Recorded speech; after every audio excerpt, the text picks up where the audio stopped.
I've realized that nothing in life holds true value unless you embrace risks. Nothing at all. Nelson Mandela once said, "There is no passion in playing it safe and settling for a life beneath your potential."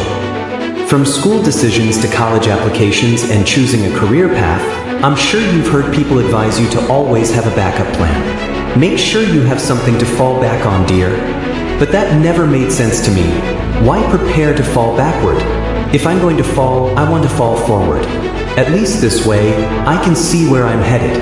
Without persistence, you won't reach the finish line. So, chase what truly excites you. Take risks. Don't let failure scare you. There's an old intelligence test with 9 myths. You had to draw 5 lines through them without lifting your pencil. The only way to succeed was to think beyond the limits. Don't be afraid to step outside the lines. Don't fear failing big or dreaming bigger. But remember, dreams without clear goals are just dreams. Reggie Jackson struck out 2,600 times in his career, the most in baseball history. But no one talks about the strikeouts. They remember the home runs. Fall forward. Thomas Edison ran 1,000 failed tests. Did you know that? Probably not, because on the 1,001st attempt, he created the light bulb. Fall forward. Every failure brings you one step closer to success. Taking risks isn't just a cliche, it's essential. And you've likely heard this before, but let's talk about why it truly matters. At some point, you will fail. Accept it. You will lose. You will make mistakes. You will struggle. That might not sound like the usual graduation speech, but I'm telling you, embrace failure because it's inevitable. In the acting world, rejection is constant. Early in my career, I auditioned for a Broadway musical. It was the perfect role for me, except for one issue: I couldn't sing. I didn't get the job, but I didn't quit. I didn't fall back. I walked out, prepared for the next audition, then the next, and the next. I prayed. I kept going. I failed repeatedly, but it didn't matter. You know why? Because there's an old saying, stay in the barbershop long enough, and sooner or later, you'll get a haircut. You will catch a break. And I did.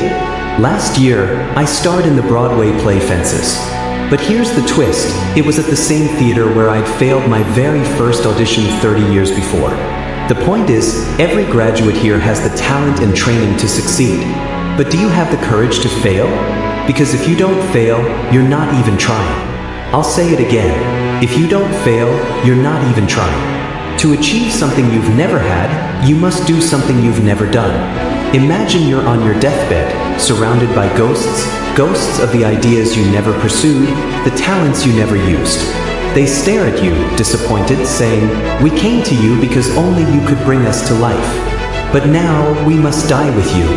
So, I ask you, how many ghosts will surround your bed when your time comes? I just returned from South Africa, a breathtaking country, but one with deep struggles. And that's just the beginning. The world is in need. The Middle East needs you. Japan needs you. Alabama, Tennessee, Louisiana, and Philadelphia need you. The world needs help. And we need it from you. I'm not speaking for everyone here, but I know I'm getting older. We need young people like you, because remember this, you have to get out there. Give it everything you've got, whether it's your time, your skills, your prayers, or your resources. What will you do with what you have? I'm not talking about how much you own. Some of you are business students. Some are theologians, nurses, or social workers. Some of you have wealth. Some have patience. Some have kindness. Some have love. Some have endurance. Whatever your gift is, what will you do with it? Now, let me leave you with this thought on failure. Sometimes, failure is the best way to find your path. Life is never a straight road. I started at Fordham University as a pre-med student. I took a course called cardiac morphogenesis. I couldn't read it, pronounce it, or pass it. So I switched to pre-law, then journalism.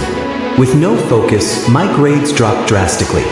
I hit a 1.8 GPA, and the university politely suggested I take some time off. At 20 years old, I was at my lowest. Then, on March 27, 1975, I had a moment I'll never forget. I was helping my mother at her beauty shop when an elderly woman, a respected figure in the town, sat under the dryer. I didn't know her personally, but she kept staring at me through the mirror. Every time I looked up, she was watching me.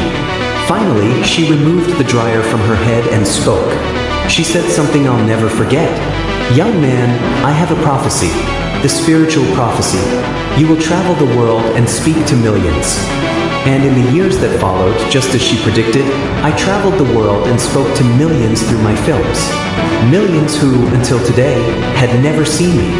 Millions who, until today, I had never seen. They only saw the movies, not the real me. But today, as I stand before you, I see you, and I am inspired by what I see. Taking risks isn't just about career choices. It's about understanding what you do and don't know. It's about being open to new people, new ideas. The choices you make, the people you meet, the love you give, the faith you hold, that's what will define you. Never be discouraged. Never hold back. Give it everything you've got. And when you fall, because you will fall, remember this: fall forward,